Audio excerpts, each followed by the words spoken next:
So in the last episode, I was talking about how the virtue sets always seem to be in conflict with one another, demanding completely different outcomes to all of our moral dilemmas. And as an example of this, we looked at the case of the criminal, where the soft virtue response was to show him some grace and compassion, to give him a second chance because he looked sorry for what he'd done. And then the hard virtue response was to say, no, that's not just, you can't do that. He's done evil, he needs to face justice, he needs to go to jail. Now, the people who would naturally favour the soft virtue response are known as liberals. I'm not sure the word is always appropriate these days, but for the purposes of this series, we're going to go with it. Liberals are often said to lean to the left of centre, which is why I put them on the left-hand side of the screen. And if the liberal had to choose one value above all the others, love would be it. Therefore, I'll now capitalise love, and it's already at the top of our soft list. Wherever there's a conflict between love and some other virtue, love always takes precedence for the liberal, always. So the liberal response to a criminal would be to let him go, to give him a second chance out of love and compassion. And as the liberal leans more deeply into the soft virtues, they tend to develop a dislike, a disregard, or even a hatred for all of those values on the opposite side of the divide, because those values always seem to be in conflict with what the liberal feels should happen. The liberal wants to let the guy go free, and all of those values over there seem to oppose what he wants to happen. The reverse is also true. Those who naturally favour the hard virtues are known as conservatives. They lean to the right of centre, so that's why they're on the right of the screen, and they make truth their ultimate value. So again, I'll emphasise truth and I'll place it at the top of the hard list. And as the conservative leans more deeply into these virtues, they can tend to develop a disregard or a dislike for all of those seemingly contradictory values on the other side of the divide. What do you mean, let the scoundrel go free? The hoodlum? That's not just, that's not the righteous response. All of those values over there tend to oppose what the conservative feels should happen in a given circumstance. Now, it's at this point that I'm going to lay my own cards on the table here and say that my own natural leaning, my own natural bias is towards the right. I naturally lean towards conservatism. We all have an internal bias, and my one is slightly towards the right. Hopefully not too far right, but it is a little bit towards the right. But I'll talk more about that in the next episode. First, I want to give a real life example of how this conflict plays out between the two virtue sets in the real world. And specifically, we're going to take a few minutes right now to do a case study on illegal immigration. And we're going to see why conservatives and liberals approach this issue with such vastly different outlooks. So first, a bit of background to the illegal immigration problem that has arisen in our time. Around 2011, the Arab Spring occurred in the Middle East. Citizens from various nations in that area became dissatisfied with the authoritarian regimes that governed them, and this gradually led to anti-establishment protests, uprisings, and demonstrations. And as the governments in these places reacted to the uprisings, there was violence in the following years, and millions of people decided to leave that region entirely and head for the safety and freedom of Western civilization. Now, the European Union largely encouraged them to come and indeed welcomed the refugees with open arms. The German Chancellor Angela Merkel in particular, who was then the most powerful figure in the EU, unilaterally decided to establish an open door policy in 2015, promising homes and food and economic support to anyone who arrived on their doorstep. In 2015 then, 890,000 people arrived in Germany alone, and the following year, over 1 million made that same voyage.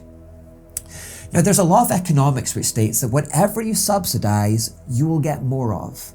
And once people across the world saw that there were financial benefits available for moving to Europe, it encouraged more people to make that same journey. Indeed, after the first wave of genuine refugees, there were soon economic migrants arriving on the doorstep. People from peaceful yet poor nations in Africa and Asia, where their lives were not threatened in any way, but they simply decided to move to Europe for the financial subsidies and the advantages that were on offer. Now, the United Kingdom in particular seemed to hold a great deal of appeal to these migrants. Perhaps the internet has given people around the world an opportunity to peek into the lives of other nations, and whether it be the international prevalence of the English language or the global reach of British culture through music, television, and sports. The Premier League is the most watched sports league in the entire world. Or maybe it's just a system of free education, homes, and healthcare. But whatever the reason was, many people seem to zero in on Great Britain in particular as their ultimate destination, and thus began an illegal immigration problem that has persisted ever since. A steady stream of people, primarily men of Middle Eastern descent, began crossing the English Channel from France in inflatable dinghies, and in 2021 alone, over 23,000 were successful. In 2022, as I make this series, it looks like this year's total is going to be far more. Now, how do conservatives approach this problem? Well, they approach it through the lens of the hard virtues. They come at it with logic, with fact, with reason. They want to know what the truth is about the situation, and they want to know what the just and lawful response to all of this is. Because conservatives primarily want the truth, they instinctively ask questions about what's going on here, like how many of these people are truly refugees in need of help, and how many are just economic migrants on the make, illegally coming to take free housing, education and healthcare?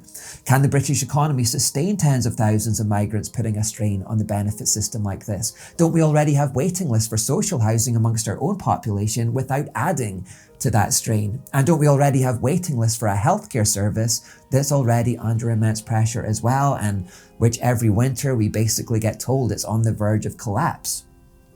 If they were truly refugees fleeing for safety, wouldn't they stay in the first safe country they set foot in? And aren't they setting off from France? Isn't France a safe country? So why are they so desperate to cross the Channel and reach the UK in particular? Indeed, why aren't they taking refuge in safe Middle Eastern or African countries, which are much closer geographically and culturally? Why Europe?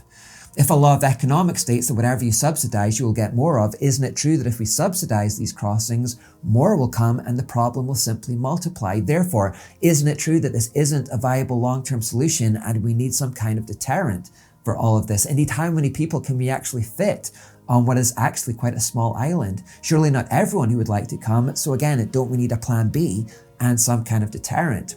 People from Islamic cultures don't have a good track record of integration with Western values, so will this lead to social disruption further down the line?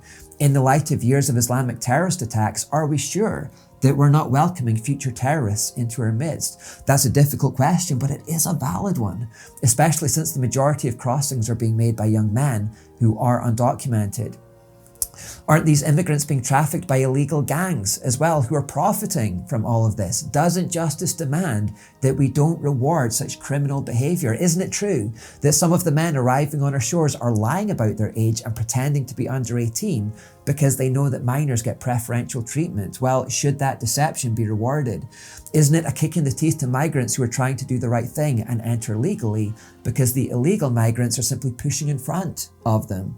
The Conservative primarily wants to know that justice is being done, that laws are being observed, and that truth about this whole thing is being established. Indeed, in general, because of their innate regard for these values, Conservatives will generally always take the side of those who seek to uphold law and order. So police officers, soldiers, and border guards, for example, these are heroic figures for a Conservative. The Conservative instinctively will always take their side. The Liberal, however, is shocked by this attitude, shocked. They believe that it's cold and heartless to even ask these questions, to even think about turning these poor migrants away. Where's the warmth? Where's the love? Where's the compassion? Where's the humanity? These aren't just statistics. These are human beings with families and hopes and dreams. These people need our help. So let's give it to them. The Liberals leading with the soft virtues, you see. The truth about who they are and why they're coming, it doesn't really matter to the Liberal. In fact, they don't really care whether they're economic migrants or genuine refugees. They really don't care about that kind of thing. The Liberal only sees human beings who need compassion and love. The Liberal doesn't really care about justice either. They don't care that laws are being broken. That these immigrants are willing to break international laws and use trafficking gangs and lie about their ages to reach our shores simply shows the Liberal how desperate they must be, and therefore it proves how much they need our help. That's all the more reason to let them into a Liberal. The facts and figures are not uppermost in the Liberals' mind either here.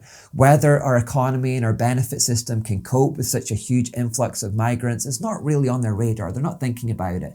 All that matters is that we find a way to lavish these poor souls with kindness and love and compassion. Facts not really being considered. So what if subsidising illegal immigration means that we simply get more of it? Let them come, let everybody come. Let's build bridges, not walls. We'll take the whole world on our shores if we can. Indeed, the Liberal not only advocates for an open door policy, but they would send boats out if they could, a ferry service across the channel to bring them back. Unlike Conservatives who always side with whoever is upholding the law, Liberals will always side with whoever they believe to be the most oppressed and marginalised in life, the most in need of their love and compassion and kindness. So again, in this real life case study, you can see that the virtue sets are producing a conflict here.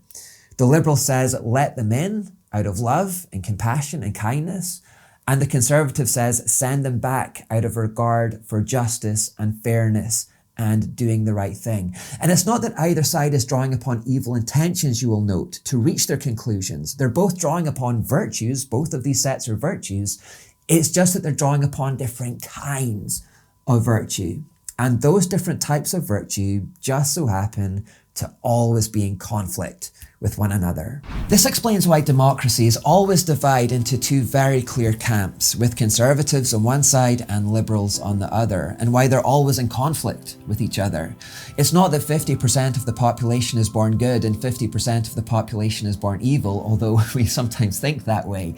It's just that they're pursuing different virtue sets which produce conflicting ideas. Now, in recent times, the political landscape has become extremely polarised, with each side becoming far more deeply entrenched in their ideology than perhaps ever before. We'll explain more of why that's happened later on in this series, but with each side becoming so entrenched, that conflict has just really ramped up in recent years, I would say to unhelpful levels. I think previous generations understood one another a lot more. They still disagreed, but they kind of understood where each other was coming from. And therefore, part of what I'm trying to do in this series is to help each side understand one another once again. Again, we don't have to agree with one another, but it would be good if we just understood each other's motivation and therefore weren't quite so fractured, because I don't think that's good for our civilization. I guess this is maybe not going to be a popular approach in this generation. Maybe I'm going to make myself extremely unpopular with this. Because we've become so polarized, we often just want to hear that our tribe is good and the other tribe is evil. I can make my life a whole lot easier if I got into my tribe and just said they're evil. But the fact that I'm saying that it's a bit more complex than that might not play very well. And tribalism is a very powerful thing, by the way. Tribalism gives us a powerful sense of belonging, of identity, of purpose and unity. These are all very powerful forces for a human being. It's part of why we love sports, and it's why we get so passionate about sports. And those feelings only increase in relation to an opponent or an enemy. It's almost like we need that counterpoint to play off of. There's a line in The Count of Monte Cristo that says, "Don't try to rob me of my hate, it's all that I have." And I think, to be honest, tribalism is also quite fun at times for that reason. It gives us somebody to shout at, and that increases our own sense of unity, and maybe we don't want to let it go. And actually, I'm not trying to make anybody let it go. Stay in tribes, that's fine, but let's just understand a bit more about each other. If we're ready to employ some truly critical thinking and really understand each other, and therefore what's going on in our culture right now and where we're going in the future, we have to move beyond simplistic, tribalistic pep rallies. And we need to dig a bit deeper here. So again, please stick with this, and I promise this will all make sense in the end. I will make all of this worth your while, even if you're kind of put on the back foot by this episode. I promise I will make this worth your while in the end. The problem isn't so much left and right, the problem is extremism.